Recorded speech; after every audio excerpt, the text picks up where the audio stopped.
Animal చిత్రంతో India wide గా గుర్తింపు పొందిన బ్యూటీ తృప్తి డిమ్రీ ఆ చిత్రంలో కనిపించింది కొద్దిసేపు అయినా పెద్ద మార్కులే కొట్టేసింది.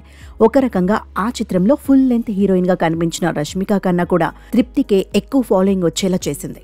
ఆ తర్వాత ఒక్క ఏడాదిలో వరుస అవకాశాలతో దూసుకెళ్లింది.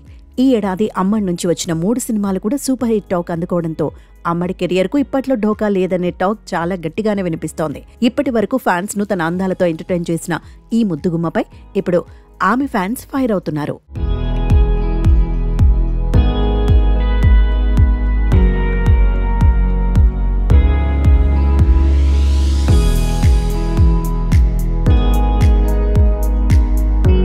యానిమల్ లాంటి బ్లాక్ బస్టర్ హిట్ తర్వాత అమ్మడికి చిన్న సినిమా ఆఫర్స్ వస్తాయనుకున్నారంతా. కానీ ఆ తర్వాత వచ్చిన ప్రాజెక్ట్స్లో ఆచితూచి సెలెక్ట్ చేసుకుంటూ క్రేజీ ప్రాజెక్ట్స్తో అమ్మడు వరుస హిట్స్ అందుకుంది.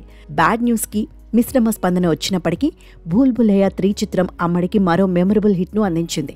ఇక విక్కీ విద్యాక ఓ వాలా వీడియో చిత్రం కూడా డీసెంట్ హిట్ అందుకుంది. అయితే చేసిన 3 సినిమాలలో కూడా ఎక్కువగా స్కిన్ షోకే ఎక్కువ ప్రిఫరెన్స్ ఇవ్వడంతో అభిమానులు కాస్త డిసప్పాయింట్ అయ్యారు.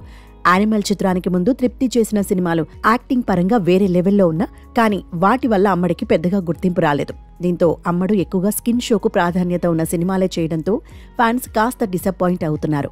ఇలానే గ్లామర్ తరహా పాత్రలు చేసుకుంటూ పోతే అమ్మడి కెరియర్ త్వరగా ఫేడ్ అవుట్ అవుతుందని అభిమానులు ఆవేదన వ్యక్తం చేస్తున్నారు. అయితే ఇప్పుడు ఆమె ఫ్యాన్స్ అంతా కూడా యానిమల్ పార్క్ పైనే ఎక్కువగా ఆశలు పెట్టుకున్నారు. యానిమల్ పార్క్ చిత్రంలో అమ్మడు నటిస్తుందా లేక ఆ స్థానంలో మరో హీరోయిన్ తీసుకునే అవకాశం ఉందా అనేది తెలియాల్సి ఉంది. సందీప్ రెడ్డి వంగ ప్రస్తుతం స్పిరిట్ చిత్రంతో బిజీగా ఉండటంతో 2026లో యానిమల్ పార్క్ సెట్స్ పైకి వెళ్లే అవకాశం ఉంది. మరి రానున్న చిత్రాలలో అయినా అమ్మడు స్కిన్ షో పరంగా కాకుండా ప్రాధాన్యత ఉన్న పాత్రల్లో నటిస్తే బాగుంటుందని ఫ్యాన్స్ భావిస్తున్నారు.